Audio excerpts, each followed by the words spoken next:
रबी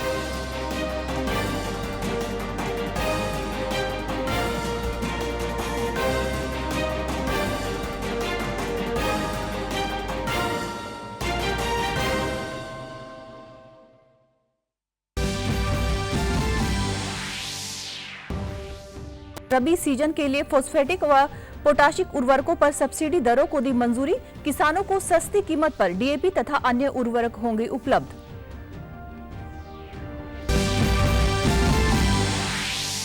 मुख्यमंत्री नायब सिंह सैनी ने कुरुक्षेत्र में 38वें रत्नावली महोत्सव का किया शुभारंभ। कहा, माटी की महक को साथ लिए युवा पीढ़ी को अपनी परंपरागत जड़ों से जोड़ने का है अद्भुत मंच। देश के सड़क निर्माण में अब तक 80 लाख टन से अधिक अपशिष्ट सामग्री का हुआ इस्तेमाल। जैव ईंधनों के उपयोग से परिवहन क्षेत्र की लॉजिस्टिक लागत में आई 5 से 6% की कमी। और सूर्यदेव को अर्घ्य देने के साथ ही संपन्न हुआ छठ का पर्व। प्रदेश में श्रद्धा व उल्लास के साथ मनाया गया आस्था का महापर्व छठ। नमस्कार, मैं हूं पायल भंडारी। अब समाचार विस्तार से। केंद्र कैबिनेट ने चालू रबी सीजन के लिए फॉस्फेटिक व पोटाशिक उर्वरकों पर पोषक तत्व आधारित सब्सिडी दरों को अपनी मंजूरी दी है। केंद्रीय मंत्री अश्विनी वैष्णव ने कैबिनेट के फैसलों पर जानकारी देते हुए कहा कि प्रधानमंत्री नरेंद्र मोदी की अध्यक्षता में हुई केंद्रीय मंत्रिमंडल की बैठक में उर्वरक विभाग के प्रस्ताव को मंजूरी दी गई है। इस पर लगभग 38,000 करोड़ रुपए खर्च किए गए हैं, जो आवश्यकता से 736 करोड़ रुपए अधिक है। उन्होंने बताया कि यह सब्सिडी अगले वर्ष मार्च तक प्रदान की जाएगी, ताकि किसानों को सस्ती कीमत पर डीएपी और अन्य उर्वरक सुचारू रूप से उपलब्ध कराए जा सके। एस्पेक्ट पे ध्यान देना माननीय प्रधानमंत्री जी ने शुरू से ध्यान दिया है। आज जो फैसला लिया गया है वो है जो हमारे न्यूट्रिएंट बेस्ड सब्सिडी स्कीम, उसके अंडर जो बैलेंस्ड यूज करने के हिसाब से जो डिसाइड होता है वो आज डिसाइड किया गया है। और फॉस्फोरस, पोटैश और सल्फर के रुपीस पर किलोग्राम, नाइट्रोजन का भी NPKS, इनका रुपीस पर किलोग्राम के ये प्राइसेस डिसाइड हुए। Then cabinet approved about 37,952 crore rupees का इसका जाएगा टोटल आउटगो, और 1 अक्टूबर 2025 से ये रेट्स एप्लीकेबल हो जाएंगे। केंद्रीय मंत्री अश्विनी वैष्णव ने बताया कि मंत्रिमंडल ने 8वें वेतन आयोग के विचाराधीन विषयों को भी स्वीकृति दी है। 8वां वेतन आयोग एक अस्थायी निकाय होगा जो अपने गठन की तिथि से 18 महीनों के भीतर अपनी सिफारिशें देगा। केंद्र सरकार ने अपने कर्मचारियों के लिए जनवरी में 8वें वेतन आयोग के गठन की घोषणा की थी, जिसकी सिफारिशें अगले वर्ष 1 जनवरी से लागू होना अपेक्षित है। 8th पे कमीशन को आज माननीय प्रधानमंत्री जी ने अप्रूव किया। 8th पे कमीशन का कॉम्पोजिशन और उसमें क्या टर्म्स ऑफ रेफरेंस रहेंगे, कितना टाइम पीरियड रहेगा, वो सारा आज अप्रूवल हुआ। और ये बहुत बड़ा महत्वपूर्ण फैसला है। आपको पता है कि अभी हाल ही में जनवरी में ही इन प्रिंसिपल अप्रूवल हुआ था कि किस तरह से 8th पे कमीशन का फॉर्मेशन किया जाए, और इतने कम समय में 8 सेंट्रल पे कमीशन का गठन भी कर दिया गया। इसके लिए काफी बड़ा कंसल्टेशन होता है। मुख्यमंत्री नायब सिंह सैनी ने आज कुरुक्षेत्र विश्वविद्यालय में आयोजित 38वें रत्नावली महोत्सव का शुभारंभ किया। इस मौके पर पर्यटन एवं संस्कृति मंत्री डॉक्टर अरविंद शर्मा भी मौजूद रहे। कार्यक्रम में मुख्यमंत्री ने रत्नावली टाइम्स पुस्तिका का विमोचन भी किया।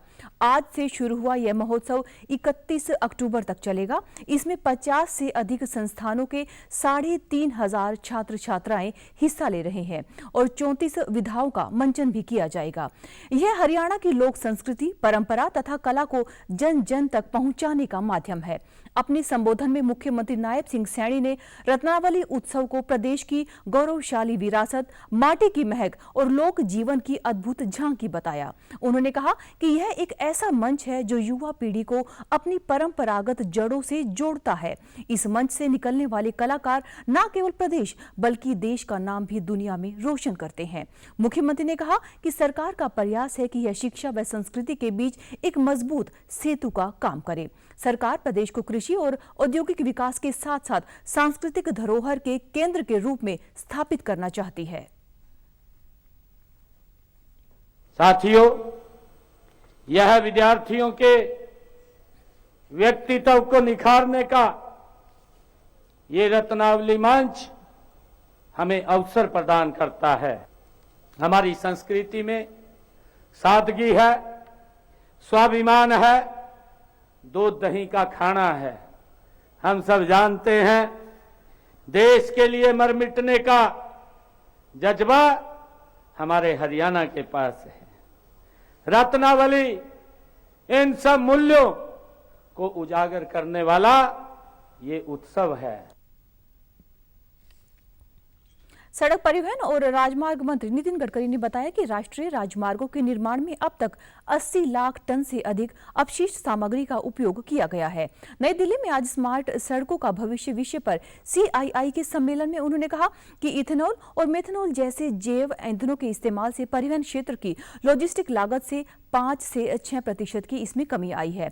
केंद्रीय मंत्री ने कहा कि वैकल्पिक जैव ईंधन के उपयोग से सतत विकास को बढ़ावा मिलेगा, प्रदूषण कम होगा और इसमें उपज की बढ़ती हुई मांग से किसानों को लाभ होगा। उन्होंने कहा कि मजबूत बुनियादी ढांचा देश की रीढ़ है और 2027 तक 5 ट्रिलियन की अर्थव्यवस्था के लक्ष्य को प्राप्त करने के लिए टिकाऊ सड़क विकास महत्वपूर्ण होगा।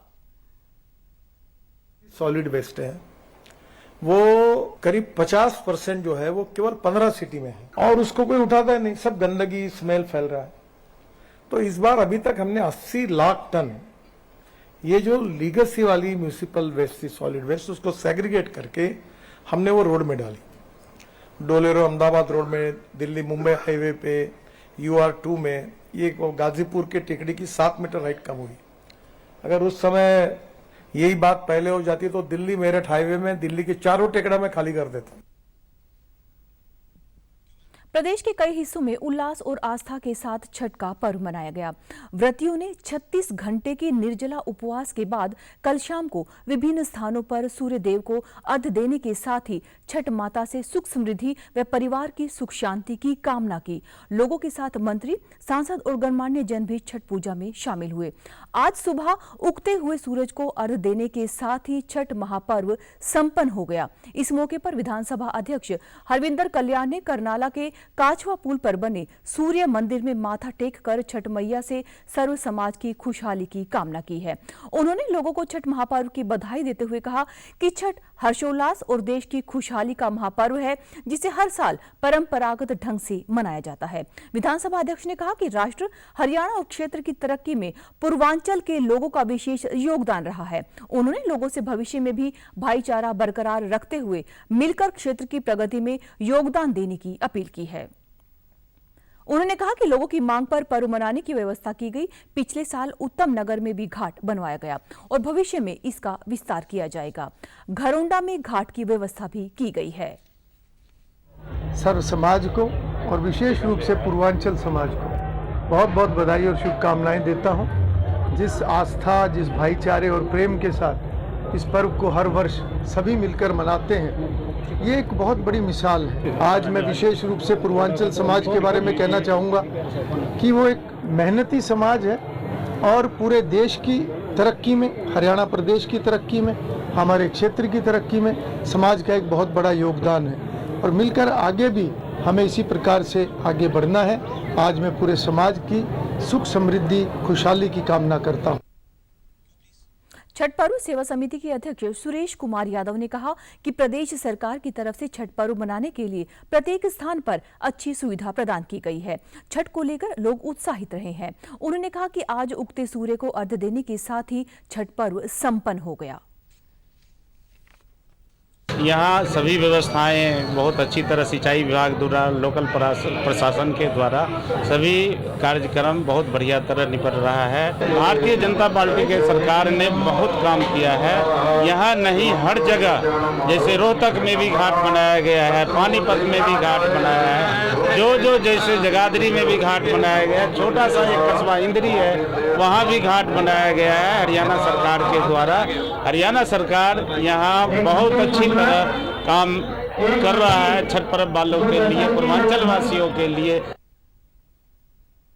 मुख्यमंत्री नायब सिंह सैनी ने कहा कि छठ पूजा का संबंध हरियाणा से है। एक मान्यता के अनुसार छठ पर्व की शुरुआत महाभारत काल में हुई थी और सबसे पहले सूर्य पुत्र दानवीर कर्ण ने सूर्य देव की पूजा करनाल से शुरू की थी। वहां आज भी सूर्य पूजा का विशेष प्रभाव दिखता है। वे कल ब्रह्म सरोवर के पुरुषोत्तमपुरा बाग में छठ पूजा महोत्सव के प्रदेश स्तरीय कार्यक्रम को संबोधित कर रहे थे। इससे पूर्व मुख्यमंत्री ने दीप प्रज्वलित करके कार्यक्रम का शुभारंभ किया। उन्होंने कहा कि यहाँ उस महान संस्कृति का सम्मान किया जा रहा है जो बिहार, झारखंड व पूर्वी उत्तर प्रदेश से लेकर आए हैं। इसी संस्कृति में छठ पर्व भारतीय संस्कृति का सेतु है। मुख्यमंत्री ने बताया कि करनाल में सूर्य नारायण मंदिर के सामने पश्चिमी यमुना कैनाल पर 4 करोड़ 48 लाख रुपए की लागत से स्नान घाट का निर्माण किया गया है। इसी घाट के सामने नहर के दूसरे किनारे पर भी स्मार्ट सिटी परियोजना के तहत एक और घाट का निर्माण हो चुका है। इसके अतिरिक्त पानीपत, सोनीपत व पंचकुला में भी घाट बन चुके हैं। वहां पर छठ पर्व पर भारी संख्या में महिलाएं पूजा करती हैं। कैथल में भी जल्द ही घाट बनने जा रहा है। बीच में उपस्थित हों जो बिहार और पूर्वी उत्तर प्रदेश से आप यहां लेकर इस पवित्र पर्व को यहां आए हैं। इसी संस्कृति में छठ का पर्व ये भारतीय संस्कृति का एक सेतु है। मुझे बड़ी खुशी की बात है कि करनाल में सूर्य नारायण मंदिर के सामने जो पश्चिमी कैनाल पर हमारी सरकार ने 4 करोड़ 48 लाख रुपए की लागत से वहां पर एक स्नान घाट बनाने का काम ये हमारी सरकार ने किया है। इसी घाट के सामने नहर के दूसरी किनारे पर हमने स्मार्ट सिटी परियोजना के तहत एक और घाट बनाने का निर्णय ये हमारी सरकार ले चुकी है। मुख्यमंत्री नायब सिंह सैनी ने कल पंचकुला में आयोजित राज्य स्तरीय छठ पूजा महोत्सव में बतौर मुख्य अतिथि शिरकत की। इस अवसर पर मुख्यमंत्री ने आस्था के महापर्व पर लोगों को छठ पूजा की बधाई व शुभकामनाएं भी दी। इससे पूर्व मुख्यमंत्री ने छठी मैया की पूजा अर्चना में भाग लेकर घाट पर डूबते हुए सूर्य देव को अर्घ्य अर्पित किया। मुख्यमंत्री ने कहा कि छठ पर्व को एक भारत श्रेष्ठ भारत का उत्तम उदाहरण कहा जा सकता है। मूल रूप से पूर्वांचल में मनाया जाने वाला यह पर्व अब कई प्रदेशों की सीमाएं लांघकर देश भर में मनाया जाने लगा है। पूर्वांचल के मेहनती व कर्मठ लोग आज विभिन्न प्रदेशों में अपनी कड़ी मेहनत से वहां की अर्थव्यवस्था में योगदान दे रहे हैं। उन्होंने बताया कि छठ पूजा के लिए पंचकुला में भी घाट बनाया जा चुका है। मुख्यमंत्री नायब सैनी ने आगे कहा कि प्रधानमंत्री नरेंद्र मोदी के ही मार्गदर्शन में हमने श्रमेव जयते में विश्वास करते हुए पिछले 11 वर्षों में सुरक्षा, सम्मान और समृद्धि के लिए अनेक योजनाएं शुरू की हैं। भारत श्रेष्ठ भारत का उत्तम उदाहरण ये कहा जा सकता है। ये देश भर में अब मनाया जाता है हर्षोल्लास के साथ। साथियों, पूर्वांचल के मेरे मेहनती और कर्मठ भाई बहन आज विभिन्न प्रदेशों में अपनी कड़ी मेहनत से वहां की अर्थव्यवस्था में अपना बड़ा योगदान कर रहे हैं। बड़ी खुशी की बात है कि सूर्य देव की पूजा के लिए पंचकुला में भी एक भव्य घाट का निर्माण किया गया है। कैबिनेट मंत्री अनिल विज कल देर शाम अंबाला में टांगरी बांध के पास आयोजित छठ पर्व के कार्यक्रम में बतौर मुख्य अतिथि शामिल हुए। इस दौरान उन्होंने लोगों के साथ पूजा अर्चना की। इस दौरान उन्होंने कहा कि साल भर श्रद्धालु इस पर्व का इंतजार करते हैं और बड़े उल्लास व आस्था के साथ इसे मनाते हैं। 3 से 4 दिनों तक चलने वाले इस पर्व के दौरान कई अनुष्ठान होते हैं और यहाँ पर पूर्वांचल की श्रद्धा का यह प्रतीक है। उन्होंने मंच से घोषणा करते हुए कहा कि वे समाज के लिए अपने स्वैच्छिक कोष से पक्का तालाब बना कर देंगे। ये कोई एक दिन का कार्यक्रम नहीं होता, 3-4 दिन आप इस कार्यक्रम में अनुष्ठान करते हैं, व्रत रखते हैं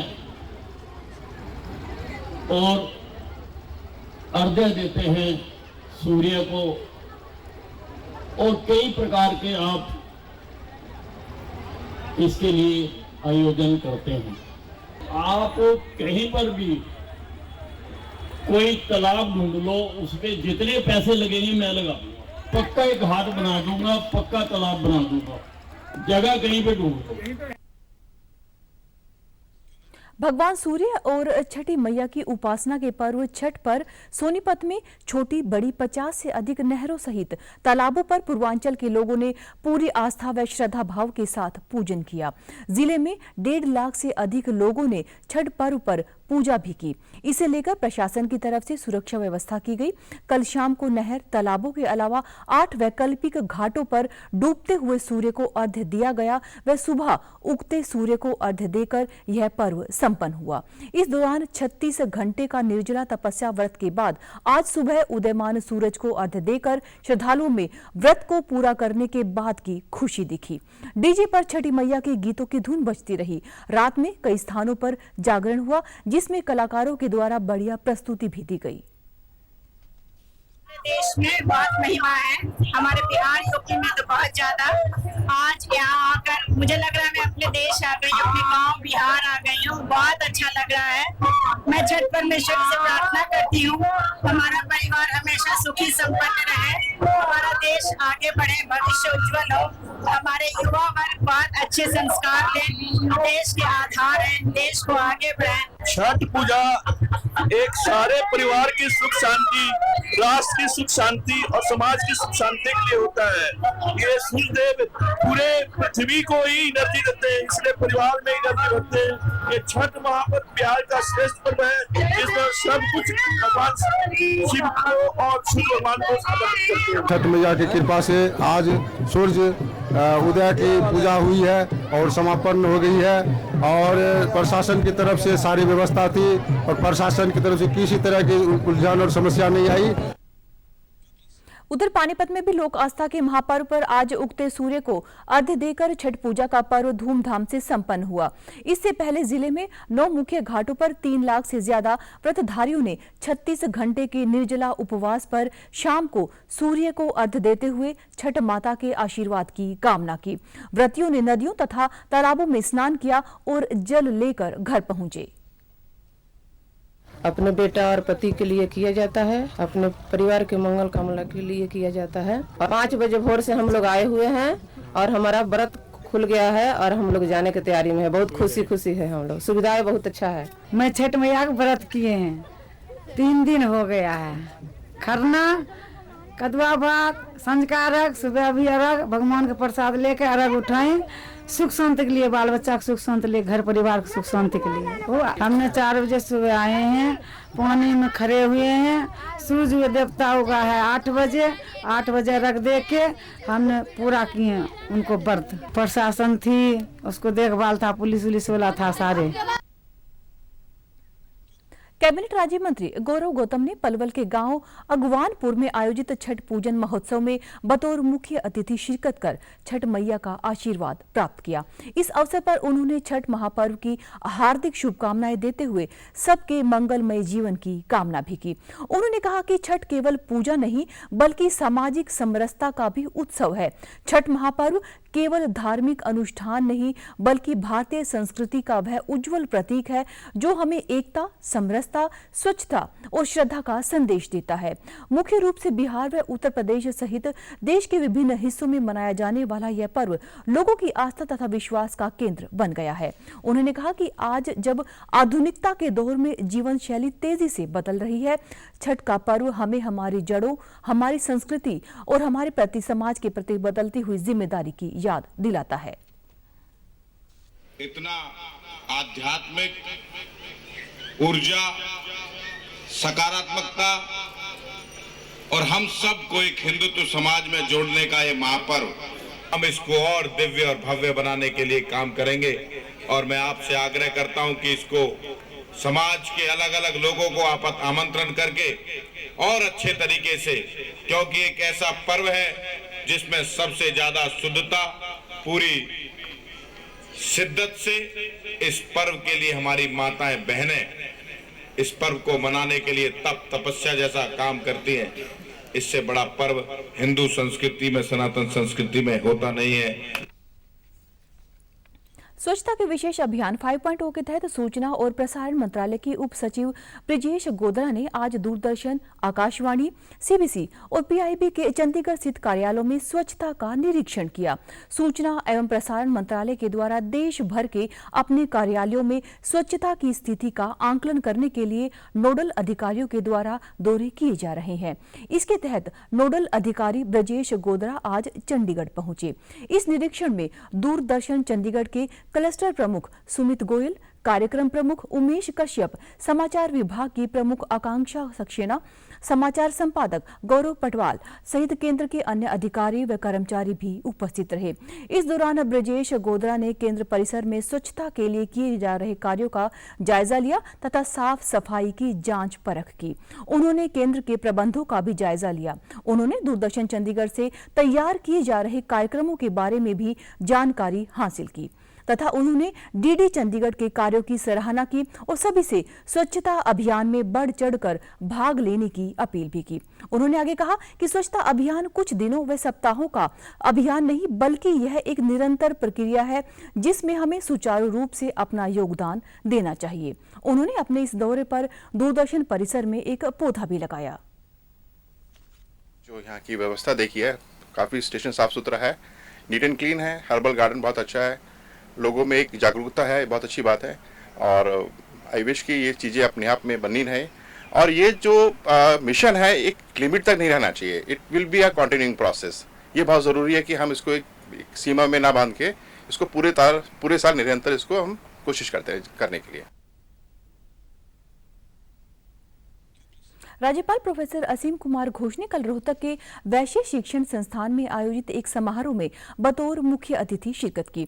इस दौरान उन्होंने अपने संबोधन में कहा कि प्रदेश ने विभिन्न क्षेत्रों में अभूतपूर्व प्रगति की है। यहाँ लोग बहुत ही मेहनती हैं जो अपने श्रम से देश के खाद्यान्न भंडार में महत्वपूर्ण योगदान दे रहे हैं। उन्होंने कहा कि हरियाणा ने अपनी प्रतिद्वंदी राज्यों की अपेक्षा कई राज्यों में महत्वपूर्ण उन्नति की है। उन्होंने कहा कि हमें ऐसे समाज का निर्माण करना है जहाँ पर बिना किसी भेदभाव हर बच्चे को उसके अधिकार मिल सके। राज्यपाल ने कहा कि शिक्षण संस्थान विद्यार्थियों को ज्ञान के साथ साथ नैतिक मूल्यों की शिक्षा भी दे रहे हैं। उन्होंने आगे कहा कि प्रधानमंत्री नरेंद्र मोदी ने देश में शिक्षा व्यवस्था में सुधार के लिए नई शिक्षा नीति 2020 शुरू की है। प्रदेश में इस नीति के मुख्य प्रावधानों को इस सत्र से पूरी तरह से लागू किया गया है तथा हरियाणा नई शिक्षा नीति को लागू करने वाला देश का प्रथम राज्य बन गया है। उन्होंने बताया कि प्रदेश वर्तमान में शिक्षा उद्योग का हब बनकर उभरा है। Although Viren Chief Minister Bongshilal ji tried his level best to improve the state, yet Haryana at the time was known to other parts of our country as its contribution to the armed forces, contribution to the field of agriculture. But after that, phenomenal improvement of Haryana took place. On reaching here in 2025 as governor, I saw to my astonishment that Haryana has made splendid achievement in many fields. Hisar में पराली जलाने वाले 5 किसानों पर जुर्माना लगाकर FIR दर्ज की गई है। पराली जलाने से रोकने के लिए जिला स्तर से लेकर ग्रामीणों तक अधिकारियों तक की जिम्मेदारी तय की गई है। इसमें एसडीएम से लेकर पटवारी तक शामिल है जो किसानों को जागरूक कर रहे हैं और पराली जलाने पर सीधे कार्रवाई भी कर रहे हैं। अधिकारी अरुण कुमार ने बताया कि ग्राम स्तर पर 100 किसानों पर एक नोडल अधिकारी नियुक्त किया गया है जो पूरे सीजन की फसल की बिजाई से लेकर कटाई तक का डेटा तैयार करेगा। जोन में 541 नोडल अधिकारी नियुक्त किए गए हैं। उन्होंने कहा कि वर्ष 2019 से 2024 तक पराली जलाने के मामलों में बढ़ोतरी होने के बाद लगातार गिरावट दर्ज की गई है। 2024 में 49 मामले थे, परंतु इस साल अब तक पराली जलाने के मात्र 5 मामले सामने आए हैं और एफआईआर दर्ज की गई है। किसानों को फसल अवशेष प्रबंधन करने के लिए सरकार के द्वारा प्रति एकड़ 1200 रुपए की अनुदान राशि दी जा रही है। फसल अवशेष को आग लगाने वाले किसानों को सरकारी योजनाओं का लाभ नहीं मिल सकेगा। और इसमें एक अच्छा डेवलपमेंट ये हुआ, विलेज लेवल पे हमने हर 100 फार्मर पे एक नोडल अफसर लगाया है जो इस चीज को ध्यान में रखेगा कि इस जमींदार ने अब हार्वेस्टिंग कब तो ये हार्वेस्टिंग करेगा और किस माध्यम से करेगा। उसका जो वो 100 जो ग्रीन जोन के गांव है उन पे 100 फार्मर पे एक नोडल अफसर है और जो येलो जोन के हैं उन पे 50 फार्मर पे एक नोडल अफसर लगाया है जो इस तरह से फार्मर को अवेयर भी करेगा और उसका पूरा डाटा तैयार करेगा। इस तरह हमने 541 नोडल अफसर लगाए हैं जो कि पूरे जिले में इस चीज को देखेंगे। फरीदाबाद ओल्ड थाना क्षेत्र में एक 19 वर्षीय युवक के साइबर क्राइम का शिकार होकर आत्महत्या करने का मामला सामने आया है। खबरों की माने तो एआई तकनीक से बनाई गई अश्लील फोटो और वीडियो की ब्लैकमेलिंग से तंग आकर हाल ही में युवक ने अपनी जीवन लीला समाप्त कर ली। पुलिस परिजनों की शिकायत पर 2 लोगों के खिलाफ मामला दर्ज करके जांच कर रही है। जानकारी के मुताबिक युवक डीएवी कॉलेज में सेकेंड ईयर का छात्र था और अपने परिवार के साथ बसेलवा कॉलोनी में रहता था। पिता मनोज भारती ने बताया कि करीब 2 हफ्ते पहले किसी ने उसका मोबाइल फोन हैक कर लिया था। फोन हैक करने के बाद कुछ लोगों ने आर्टिफिशियल इंटेलिजेंस का इस्तेमाल करके उसके फर्जी अश्लील फोटो व वीडियो को व्हाट्सएप पर भेजकर 20,000 रुपए की मांग की थी। इस सामग्री को सोशल मीडिया पर वायरल करने की धमकी भी दी गई थी। इस ब्लैकमेलिंग से परेशान होकर बेटे का व्यवहार पूरी तरह से बदल गया था। परिजनों को अंदाजा नहीं था कि वह इतनी बड़ी मानसिक परेशानी से जूझ रहा है और आत्महत्या जैसे कदम उठा सकता है। पुलिस को दी गई शिकायत के अनुसार युवक की साहिल नाम के एक लड़के के साथ लंबी चैट मिली है। चैट में फोटो वायरल करने और ब्लैकमेलिंग का भी सबूत शामिल है। परेशान किया गया। कुछ दिन पहले 3-6 महीने पहले लड़ाई हुई थी तो मेरा देवर बोला था तुम्हारा एक बेटा है, मैं पैसा दिलवा करके कुछ भी करवा दूंगा। हमारे देवर ने ही साहिल को पैसा दे करके, साहिल बदमाश से और मेरे बेटे का दिमाग खराब करके और सब करवाया है सरोज भारती ने हमारी तीनों बेटियों की फोटो गंदी गंदी बना करके साहिल को लेकर के दिया है। उसने ये काम किया है। साहिल पैसा लिया है, पैसा लेके उसने मेरे बेटे को मरवा दिया। वो शौक में उठाया, उसको परेशान किया गया 1 महीने से। गंदी गंदी वीडियो बना के हम तीनों बहनों की पूरे उसने फोन को हैक कर लिया था। पूरे हम लोग का नंबर, मेरे बच्चों का, मेरी बहन का, मेरे आदमी का, सबका फोटो उसके फोन पे था। सबके फोटो को उसने खराब कर गंदी तरह से बना के और मेरे भाई को परेशान किया जा रहा था। पहले उससे पैसे मांगे गए, जब उसे पैसे बोला मेरे पास नहीं है, वो कमाता नहीं था, कॉलेज में पढ़ता था, वो मेरी मम्मी का सैलरी था वो उसने दे दिया।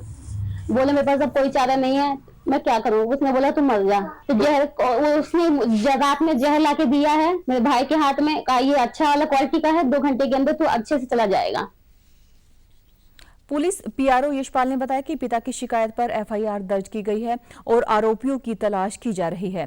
उन्होंने कहा कि यह मामला साइबर अपराध और एआई तकनीक के गलत इस्तेमाल का गंभीर उदाहरण है। पुलिस तकनीकी साक्ष्यों के आधार पर आरोपियों तक पहुंचने का प्रयास कर रही है। 20 तारीख को मध्य रात्रि ओल्ड में एक मामला दर्ज किया गया 108 धारा के अंतर्गत मनोज भारती की शिकायत पर, जो बसेलवा में रहते हैं। तो उसने अपनी शिकायत में बताया कि उसका बेटा राहुल भारती जो 19 वर्ष का है और बीकॉम सेकेंड ईयर में पढ़ाई कर रहा है, पार्ट टाइम जॉब भी कर रहा है। उसके पास उसके व्हाट्सएप पर कुछ अश्लील वीडियो उसके प्राप्त हुए, जो उसके पिता के, उसकी और उसकी बहन की कुछ अश्लील वीडियो थे, इसमें कुछ वो कर रखा था, उन्होंने कटिंग वगैरह कर रखी थी।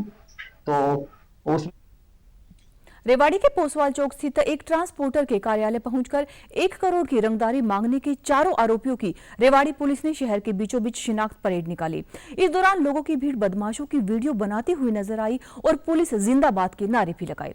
बता दें कि 26 अक्टूबर की रात करीब 9 बजे एक कार में सवार होकर आए 4 बदमाशों ने ट्रांसपोर्टर के कार्यालय पहुंचकर पिस्टल के दम पर फैक्ट्री में चल रहे ट्रांसपोर्ट ठेके में हिस्सेदारी या फिर 1 करोड़ की रंगदारी देने की धमकी दी थी।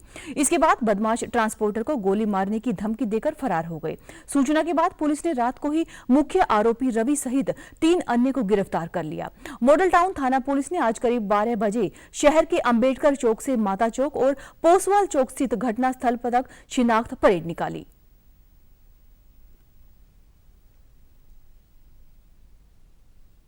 ये परसों हमें सूचना मिली थी कि पोसवाल चौक पे श्याम टूर एंड ट्रेवल्स का ऑफिस है, वहाँ कुछ बदमाशों ने आके उसको धमकाने की कोशिश की है। ये मामला था शंकाई कंपनी में इनकी बसें चलती हैं जो वर्करों को लाती हैं और लेके जाती हैं। तो इन्होंने आके कहा कि वहाँ पे है ना, इन बसों को हटा लो अदरवाइज हम आपके साथ परेशानी करेंगे। और इस बारे में इन्होंने कुछ मंथली की भी बात की, जिस पे कंप्लेंट मिलते ही तुरंत हमने FIR दर्ज की और रेवाड़ी पुलिस ने बड़ी तेजी से कार्य करते हुए चंद घंटों में जो मेन आरोपी था उसको गिरफ्तार करने में कामयाबी हासिल की, जो अभी पुलिस रिमांड पे है। और उसके बाद कल बाकी आरोपियों को भी पुलिस ने गिरफ्तार करने में कामयाबी हासिल की। अनुसंधान अभी किया जा रहा है कि आमजन व काम धंधा करने वाले लोगों को भयमुक्त और व्यापार हितैषी माहौल उपलब्ध करवाना, और इस कार्य में अगर कोई भी अपराधी किसी तरह की कोई बाधा उत्पन्न करेगा तो उसके खिलाफ सख्त से सख्त कार्रवाई की जाएगी। ये अपराधी अच्छी तरह समझ लें, उनके खिलाफ सख्त एक्शन होगा। तो समाचारों में आज के लिए बस इतना ही। नमस्कार।